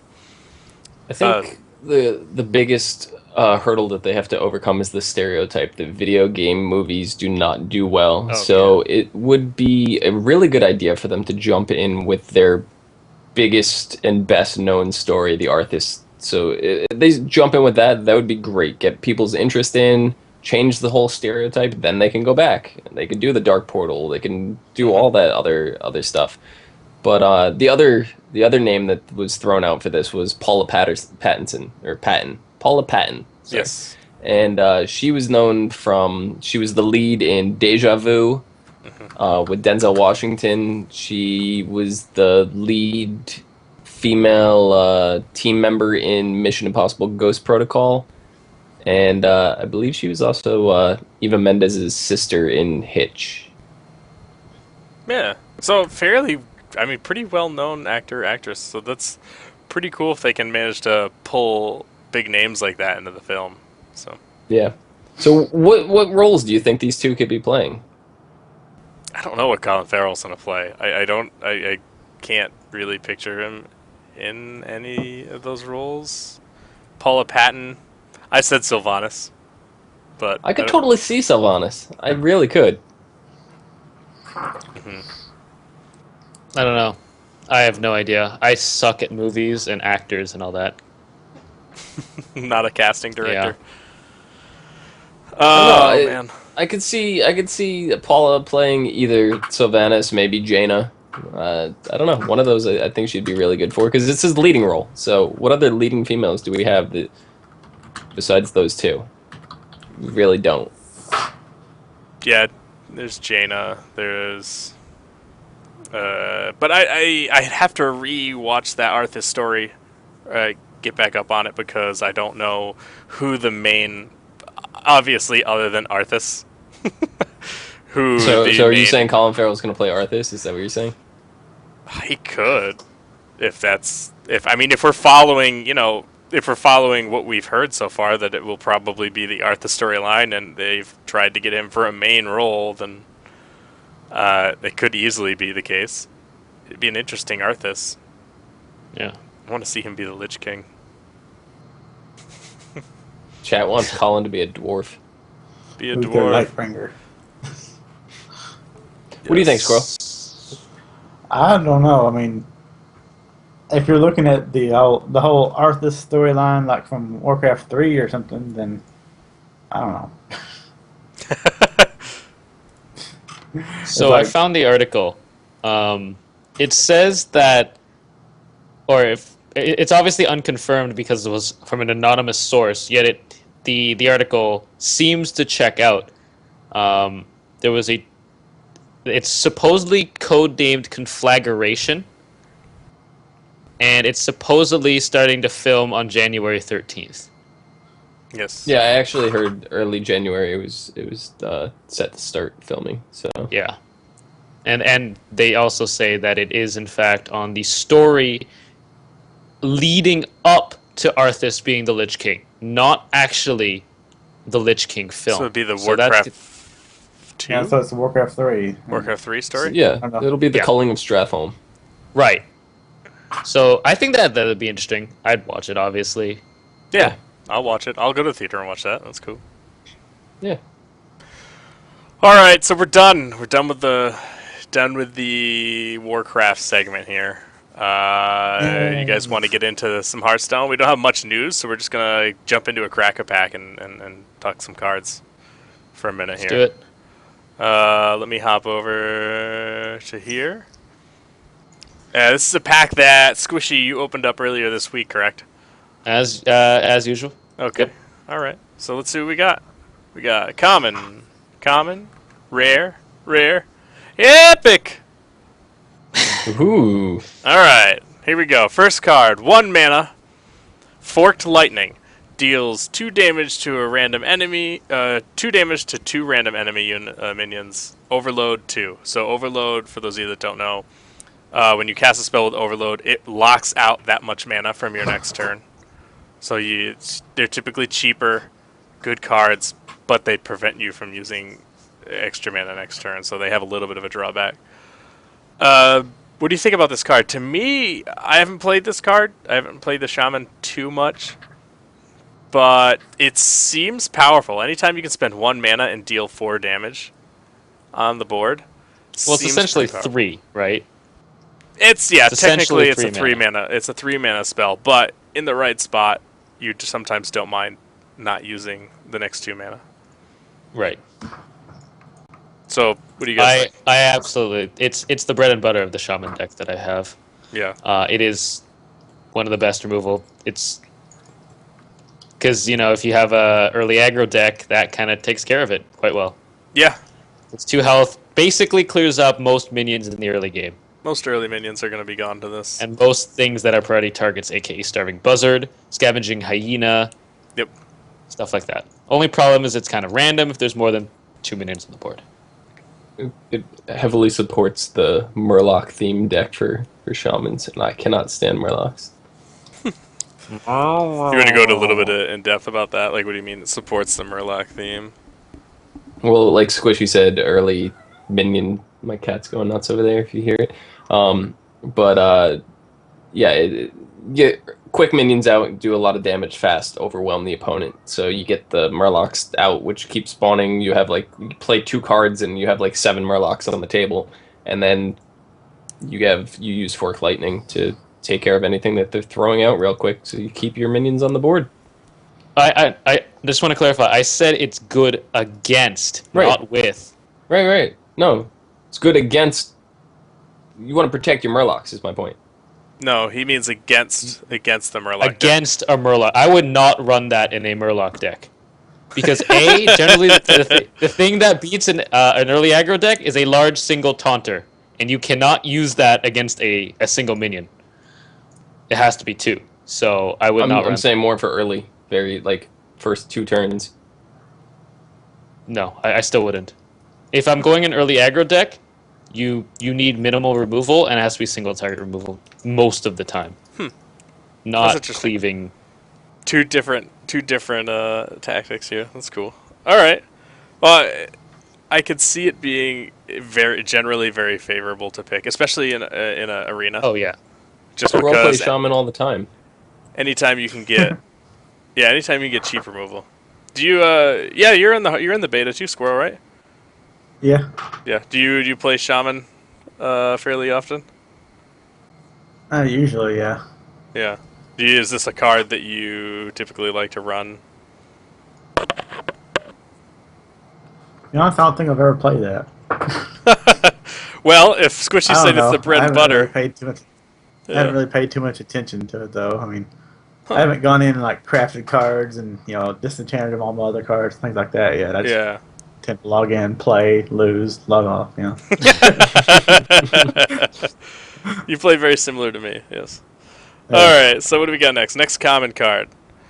We have Naturalize. It's 1 mana. Destroy a minion. Your opponent draws 2 cards. How do you guys feel about this? This seems like a lot of downside to a destroy card. Oh yeah. Yes and no. It's super situational because it'll destroy any minion you want. It's like the Rogue's Assassinate, which is a 5 mana costing card, but this gives your opponent 2 cards. So do the 2 cards outweigh the extra 4 mana? I think it kind of does, but the Druid doesn't really have any other removals to just destroy any minion it wants. It has to do it through, what is it? There's the Moonfire, right? Or Moonfall or something. Something that deals 5 damage, draws a card. There's a couple other ones that do a little bit of damage. There's nothing that I can think of anyway that just straight up destroys anything on the board. So situational, yeah. I'd probably take it, but I wouldn't use it to just destroy anything. Yeah. Yeah, it's rough. I try to avoid it as much as possible, even in arena. I wouldn't pick it in arena, no. Yeah, in arena, maybe 1. Actually, I find it better in arena, to be perfectly honest. I don't want to give my opponent any more cards than they need to in arena. Well, that's the point. I'm kind of with Squishy on this. In arena, your opponent's cards are typically going to be less high value. Like, right. In Constructed, they have every card in there for a reason, so giving them 2 extra cards is usually very bad. In arena, at least if you destroy something and it's your only removal, 2 cards, you might not give him anything crazy because there's plenty of times when you're drafting that you're like, oh, the best of the worst. Shit, I'll take this. Yeah. Yeah, it's the same thing as tracking, basically. Why tracking is good in arena, but shit in Constructed. Yep. So, lots of words on these. Many words, yes. All right, let's move on to this first rare. Get quite the high value pack here. Only the best. Oh, look, there we go. You're just talking about this. Starfall. 5 mana, Druid spell. Choose 1. Deal 5 damage to an enemy or 2 damage to all of them. Squirrel, have you played Druid a lot? Not more than like the basic deck. Oh, okay. Have you seen this in Arena? Have you seen the card? Or what are your thoughts on, like, if you just saw this, what would your thoughts be when you're breaking down the card? Uh, I'd like to have it because it looks like a decent removal. Yeah, yeah, and I You know can actually. hit one thing, Oh, go ahead. for 5, or you can hit 2 for everything. Yeah, and actually, you have a background like I do in Magic the Gathering, so Yeah, anytime we see removal of any sort, we're gonna think pretty highly of it. 5 mana yeah. might be a little high, but it gives you a choice to be targeted, high damage, or spread it out and almost be a board wipe. So, in my mind, Yep. really good, lots of value, sticks with the druid theme of being very versatile. Is this Agreed. Yeah, that's think? my favorite part about the druid deck. I really don't like playing as the druid very much. I like it in arena, but I don't like it in constructed for whatever reason. But I like the fact that you have options. Most of the druid cards are this or that. You have like the mage, you get like Arcane Explosion or something, and it's what, 2 mana cost to do 1 damage everywhere. So it falls a little short on the fact that for the 2 damage thing, because you can basically 2 Arcane Explosions is equivalent to 1 less mana than this. But the fact that it gives you an option is why the card actually pulls ahead just a little bit. Yeah, I think it's worth that extra mana for just that versatility. Plus 5 damage for 5 mana is pretty good. It's not the worst. No. It's definitely not the worst. So, yeah. Yep. All right, what do we got next here? Mass Dispel. So 4 mana priest card. Silence all enemy minions. Draw a card. Fuck this card. Personally, anytime I see draw a card written on something, typically I like yeah. it. Unless it's your opponent draws 2 cards, then 4 mana, silence everything. It could be really good. It could be really I just good, wanna could say- be terrible. It shuts down Shaman. If you silence every one of their totems and it's sitting there as a 0/2, just taking up space, they can't summon it again. Right. So, no extra spell power, no extra taunter, and no extra healing totem. You have 3 spots taken up, which leaves 4 minions. And it also targets stealth for those nasty Van Cleef Miracle Rogue decks. Mm-hmm. It's a Any great other card. thoughts? You like It's a it? great card. Like, not only that, but it'll shut down anything. Like, destroys mage, their secrets. The Arcanist, like, what is it? What's his name? I don't know what you're talking about. Dark Master Gambling. No, the Arcmaster, Arcanist. The Antonidas. Arcanist that buffs +2/+2 at the end of every turn that you control a secret. It shuts those things down. It shuts everything down. Like, I had this used on me once in constructed with my mage deck, and it just I had like 2 of the secret guys down. I had mana worms down. I basically had all the cards. I even had Archmage Anodontis, or whatever his name is, the legendary. Antonidas. And then this guy just silenced everything on the board, and I was like, I'm fucked. Well, it's good. Don't get me wrong, but is it really that good? I don't know. Because for 4 mana, you draw a card and silence everything. How often are you normally going to get more than 2 minions with that? I think if you're living in like I like to said last week, if you're living in Magical Christmas Land, you might do what it did to Zista, where he had a board full of like awesome creatures, and you're like, hell yeah, silenced all of you, suck it. And they feel great. Yeah, but then I had a another taunt game you could be minion. like, fuck, I just need a card. God damn I it! had a All taunt right, minion 4 that I mana, draw a mirror card. imaged.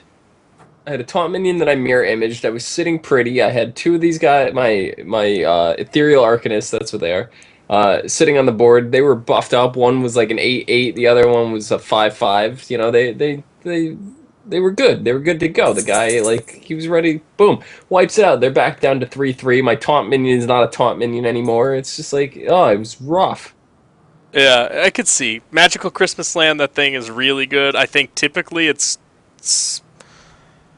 I want to say okay to solid, somewhere in between there. I think it's potentially good, but sometimes it's just a dead 4-mana card. I'll put it this way: I wouldn't put more than one in my deck. Well, if you think about it, you can do the same thing with double Iron Beak for 2 mana to silence a single minion, because you're generally not going to need to silence more than one at the same time. Yeah, not There's usually like a Twilight Drake and then some other minion that's just normal. So I like it. Don't get me wrong. It says draw a card, so I'm a fan. But because you're silencing, plus you get something in return. So All right, so let's jump onto the old epic. Doomsayer. All right, 2 mana, all classes, a 0/7. What's wrong, Squishy? At the start of your turn, destroy all minions. I just want to say I did this at the beginning of the week, so I didn't remember what any of these cards were. Yes, Doomsayer. How do you feel about this card, Zista? I love it in Arena. I almost pick it every time. This is Goblin Pyromancer, by the way. Yes.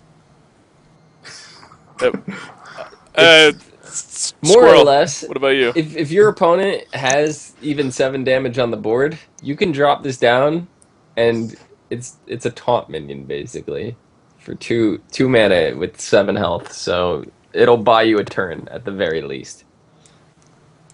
I'm looking at it. I've never played against it. Never played with it. Is there a reason for that, Sophist? I'm looking at it, and I am not impressed. Especially, it's terrible. It is almost the worst card in regards to the worst being Light Warden, because that's the worst card in the game because it's Light Warden. I love how somehow I've used this thing a few times in the arena, and I've had really good results with it. I think any card, especially if it's epic or higher, or even rare or higher, you got this like chance that it's really good. See, here's the thing. I guess this is Magical Christmas Land all over again. It's Master Spell here. So, like, the situation I was in is the guy had a bunch of minions down, and they were fairly substantial minions that were doing 4 more damage. He had I forget what it was, but I was able to summon on turn. We were up to 10 mana at this point, and I was able to summon the 6 mana taunt guy. I was able to summon. I happened to grab the 2/2 taunt guy and this guy, and they killed off the 2 taunt minions, and they were short 1 damage on the Doomsayer. They couldn't kill it, and it wiped the whole board. I'm just more of a fan of a play this card, wipe the board, as opposed to play this card and maybe I wipe the board. Maybe stuff happens. Not every class has a board wipe, though. It's still, to me, I'm not like. I'll put it this way: in Arena, that comes up with 2 other epics. 90% of the time, I'm picking one of the other 2 epics. I'm going to tell you right now the reason why I picked this thing the last time was because I had my other epic was a Murloc and a pirate. That's understandable because you have 2 really bad standalone card or non-standalone cards, and then you have this. So, okay, so here's my thoughts on it. It's a 0/7. You either play it early because it's cheap. In that case, you don't get anything out of it. You maybe clear like 1-2 minions. You play it late. The enemy has some form of instant removal already. They have enough damage on the board to kill it, in which case it does basically jack shit. Or in mid-game, one of those 2 options happens. Well, they may just not care about it. They may go, fine, because it's at the start of your next turn, not even the end of your turn. So you don't have a chance to do anything with what's on your board. So they might go, screw it. My dudes are dead anyways. I'll get 6 damage out of it or whatever if they can't kill it. But 6 damage. I mean, I don't know. It's like I said. I like Magical Christmas Land. I think it's probably good there. Well, But that makes your opponent think and kind of shows you how strong of a player they are, because are they going to aim that 7 damage at your head, or are they going to aim it at that creature so that all their stuff doesn't die? You Right. know? Maybe So if it's it had basically taunt. it's a really nice 7 taunt. Consider that a taunt minion at that point. I think if they gave it taunt, it'd be worth the epic. Yes, if Yeah. they No. give it actual taunt, No, that's even it worse. would be good. But No. right now, useless. The way But I if played they it, gave- the way I played it is I hit it behind 2 taunt minions when I was overwhelmed. And if that thing had taunt as well, they would have been able to just kill that thing right then and there. But because it was hidden behind 2 taunt minions, and I was so overwhelmed at that point that they didn't have enough damage to kill it. They killed through the 2 taunt minions I had, and was 1 damage short of that, and then it wiped all of their minions out. And I wouldn't have been able to do that if that was a taunt minion. and Yeah, if, I mean- if it had taunt on it, it would be like a 3 or 4 mana cost. No, it wouldn't be 2. Yeah. Well, it might, no, Obviously, that's I not don't know the true. It could stay circumstances. 2, because if right now I'm thinking this card is pretty bad. If they wanted to make it better, they could give it something and keep it at 2. I don't know. Or like it just the way it is. I don't know. To me, it's not worth it. 90% of the time, like every time I see an arena, it's immediately the first epic that I'm like, I'm not picking that. I might No, even I'm think pretty about sure there's if some it's epics. if it's early in the draft, I would probably pick a Murloc over that and say, fuck it, I'm picking Murlocs because There's bound to be one, right? yeah. What if it's your final card in the draft? You have no Murlocs or pirates. You're a caster. You don't carry a weapon. I'm and gonna the pick pirate this one and then has something retire. to do with the weapon.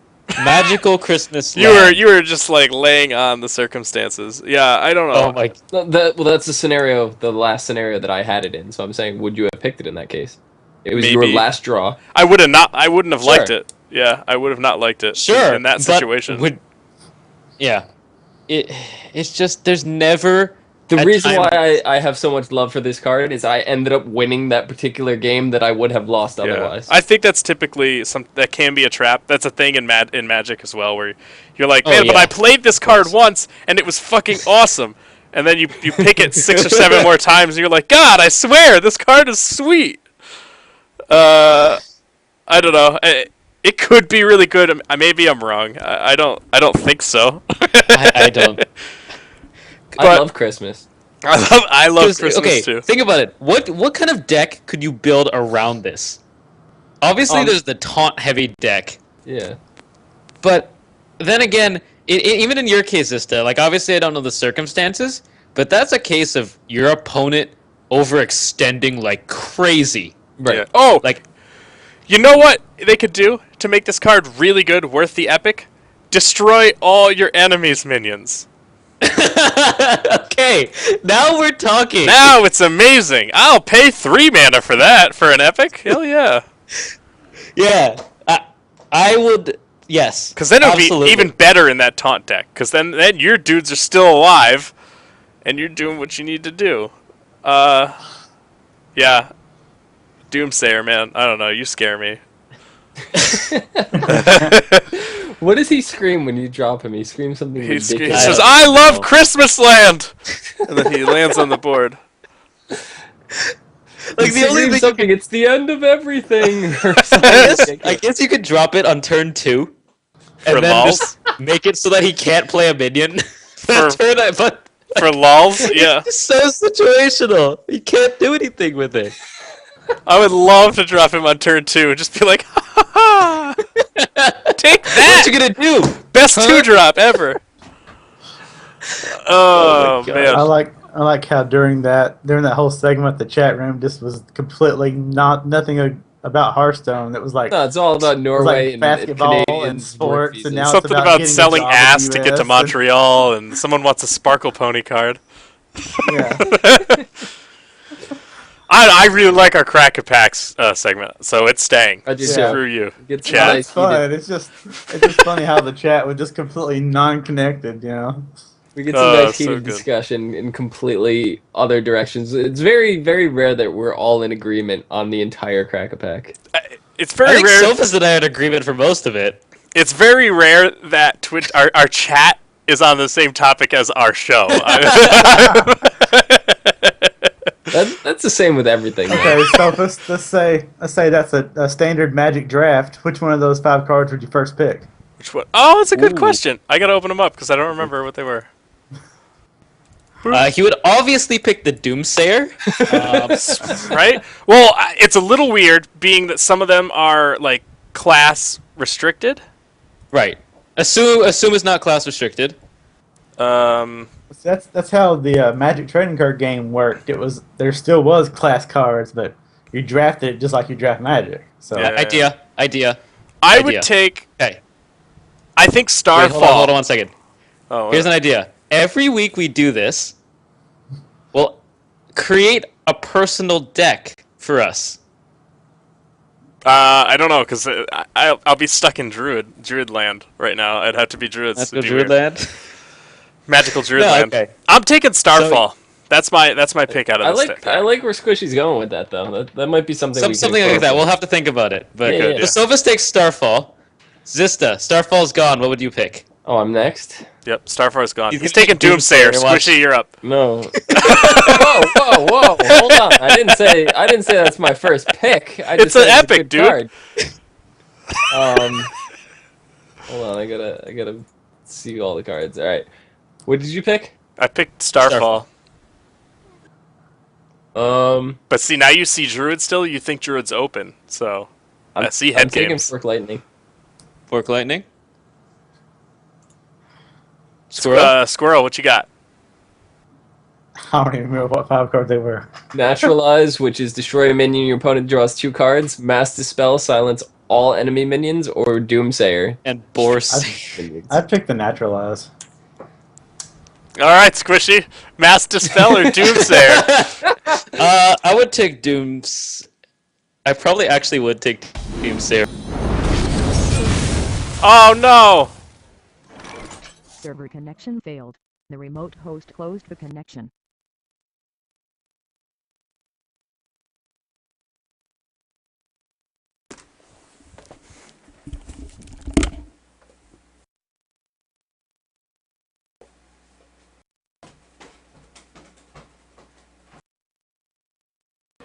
Server connection failed. Host not found.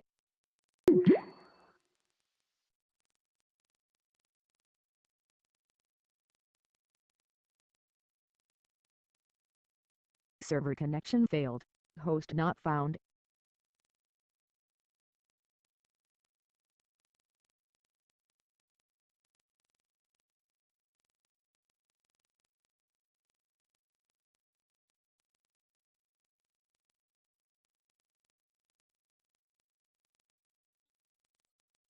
Server connection failed. Host not found.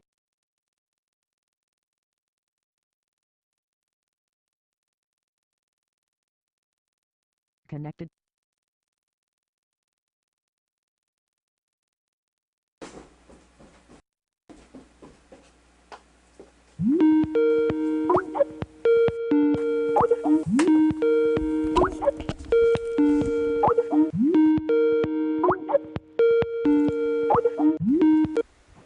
Hi.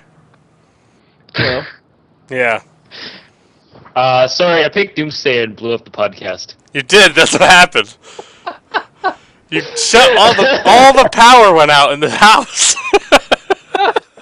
Oh, You're wow. like, I got Doomsayer, and I was like, what? Turn your webcam on, Squish. Huh? Turn your webcam on. Oh, sorry. Doomsayer local recording Doomsayer back into again? no power. Fuck you. Why do I have to accept? That's so weird. You broke everything in the house. About to end. I mean, it's almost midnight. We're basically about to end. Soon, Yeah, so. that's right. We could just finish this up real quick. I think. So I picked Doomsayer. Go back into full screen or something for the Skype call. So Yeah, I don't know what's going on here. Hold on. I don't think you're in full screen. I am. Oh, I know what's wrong. The chat window's probably open. Boop. Oh, share screen. Yeah. Boop. Fantastic. All right, so Squishy killed the power because he picked Doomsayer. That's what happens when you live in magical Christmas land. You pick Doomsayer and blow up the podcast. Is the local recording still running, by the way, or did that get nuked? No, it's still running. Look. Okay. All right, so let's just finish up because we've gone so long. We're moving Yeah, on from Hearthstone. I need to head out soon. So Yeah. continuing on. I Let's picked just, Doomsayer. All right, Doomsayer. Doomsayer. Pick Doomsayer. Turn off Sophist's power. That's what that card is. Oh my god. All right, so let's move on from Hearthstone. We got some Diablo to talk about, and then we gotta go. So really quickly, Auction House. Bye bye. Someone played Doomsayer on the Diablo Auction House. So the next turn is That what? segue. I'm so good at segues. I love segues. Speaking of pink, let's go talk about Dire Mall. Let's do it. What the So what do you guys think? Good move, bad move? Zista, good move, bad move. All the moves. Like Jagger. I like it. I think it was an excellent move. Something didn't quite feel right compared to the other Diablos. So I played Diablo 1 and 2 very extensively. In Diablo 3, I played the first week it came out, and then I went back once and played after that. But it always felt like the items really weren't worth too much value to me as a player because they're just all available. If you want to spend actual money out of your pocket, you can have everything that you want. And that just seemed a little ridiculous. It was a pay-to-win game at that point, and it just didn't feel like the typical Diablo that I felt like I enjoyed. Mm-hmm. So even though that stuff didn't directly affect me, somewhere in the back of my mind, it just didn't sit right with me. And I think that had a lot to do with why I didn't play, and I think this is the perfect time for them to make that move. I agree. I think it was a little bit of a ballsy move because it was such a big focus of the initial game. But a good move and a necessary move. So I applaud Blizzard for saying, you know what, we tried this, it didn't really do what we wanted it to do, it's gone. Side effect of this that might allow them to have an offline mode now that you don't have to constantly be connected to the auction house, considering there was real money involved. I don't see it. No, I mean it may not happen. There may be back end issues where that can't happen. But if they're taking this out, I mean I think that was the major reason that they were always online. So I don't believe so. I think the major reasons why they weren't online had to do with duping and hacking and stuff like that that was so prominent in Diablo 1 and 2 that carried over into the well, multiplayer. sort of. Duping and hacking, there were two different ways to play online in Diablo 2. One was through Battle.net, where if you duped and hacked there, you were immediately booted, and you couldn't, that was it.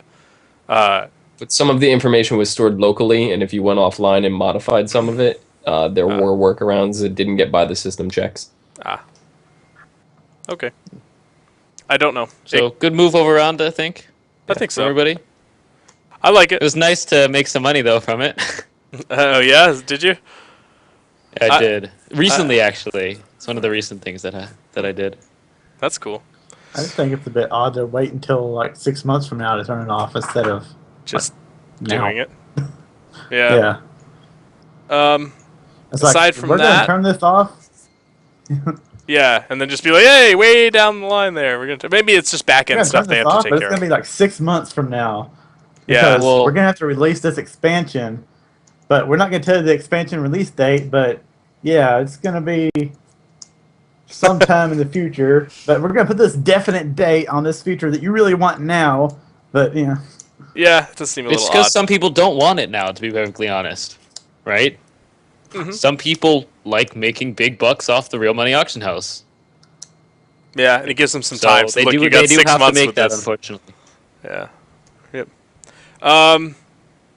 Some more Diablo 3 stuff. I know some people that are pretty excited about the loot updates. Where basically, from what I understand, less loot will drop. However, the loot that does drop will be more likely suited towards your class.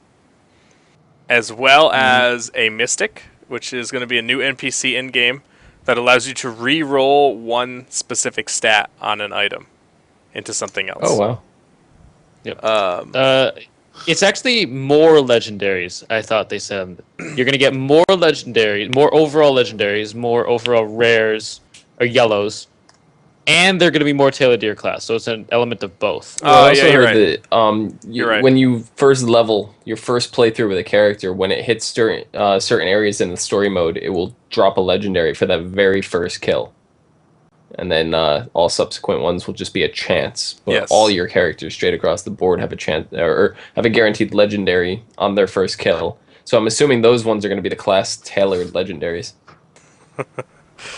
I like it. I like it. The fact that the loot's actually apparently going to be a little more tailored to your stats. Plus, the Mystic makes things that you're like, man, this would be amazing for my Barbarian if it didn't have like 600 intellect on it. Why? And you can re-roll it, and there's a chance it turns into. At least you have a chance. You know what I mean? Like you're not like, well, that's trash.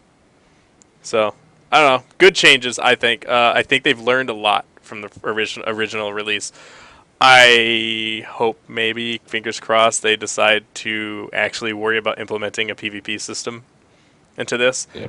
Personally, that's not what Diablo was ever about, but I know a lot of people that that's what they did in Diablo. I like the grind of Diablo for some reason. It's just me. But Yeah. I'm I know hoping the that console currently sits somewhere in between current state of Diablo 3 and Loot 2.0. They're not one or the other. They fall somewhere in between right now, and that's why a lot of people are actually saying the console version is a lot better. Oh, So I'd be very curious to see what those same people are saying about once 2.0 Loot hits live Diablo. Cool. All right, I think that's it. I do have one more thing to talk about. Last week, Torstein in chat had asked us if we could help her find people with rating, history of rating leadership. Torstein, I think you're in chat, so if I say anything wrong, just yell at me. But if you want to help, you can go to Torstein.com here. I'll bring it up on the screen here. How come it's not Prince Torstein? It should be. Princess Torstein. That's why. Yes. You could go to her website, Torstein.com. I believe this right here, looking for informants. She's writing a master's thesis on leadership, and as you can read it right here, on leadership and daily routines in World of Warcraft. Pretty cool stuff. So you can go here. All the information should be here. I really hope we can get her some people to help out, because it's pretty cool that someone's actually doing some serious research. How come you're not into this liking stuff. her on Facebook? The link's right there. I thought I did. I didn't. Boom. Called out. Wow. Look, I just did it on screen. Okay. After Yeah. the podcast, he's gonna go back. And He's gonna unlike go it, back and unclick I'm never on Facebook. But yeah, go here, check her out, and help her out. I already please. talked to her. I'll be talking about my experiences with raid leading early vanilla BC, and I guess a little bit of the early start of Cataclysm. So Do you know who Torstein should talk to? Luke Dees. I heard he did a really good job of leading that flex raid. I heard he's so good. He flexes like no other. He flexes everywhere. It's kind of annoying. All right. I think.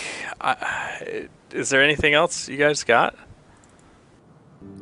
Anything? Series finale of Dexter to get to. Yes. Yes. Okay. I don't watch Dexter. Zista, tell the people of the internet where they can find you. Right there. That's it. Where? So they can There. find you down What about on the audio lying on the podcast? floor of the afterlife. You heard that here first. I'm in hell. Yes, he's in Afterlife.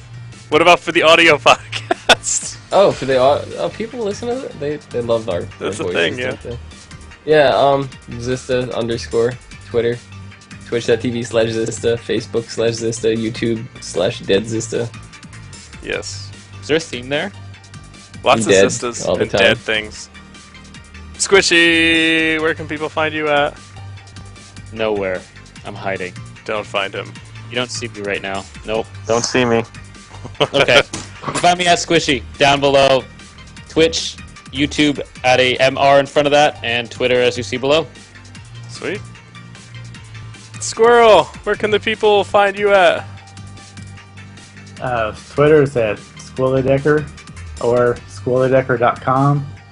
Oh yeah, check out the That's website. where all my contact stuff is. And, You'll be seeing more of Squirrel from GBN when Game Breaker Nation launches. Game Breaker Nation, Night Chicken on there. Cool. All And of us. and that train stream is thanks to this man right here. So that 24 hours of more trains for Zista. Thank you, Yes. Squirrel. Yeah, thanks. And you can find me at The Real Sophist, Twitch TV/The Real Sophist. You can find this podcast on thehxc.com. You can email us at podcast@thehxc.com. One day I'm going to get that right within the first 2 seconds, but that wasn't this week. That's it. Thanks for watching. Thanks for sticking through the power outage. We'll see you guys next week.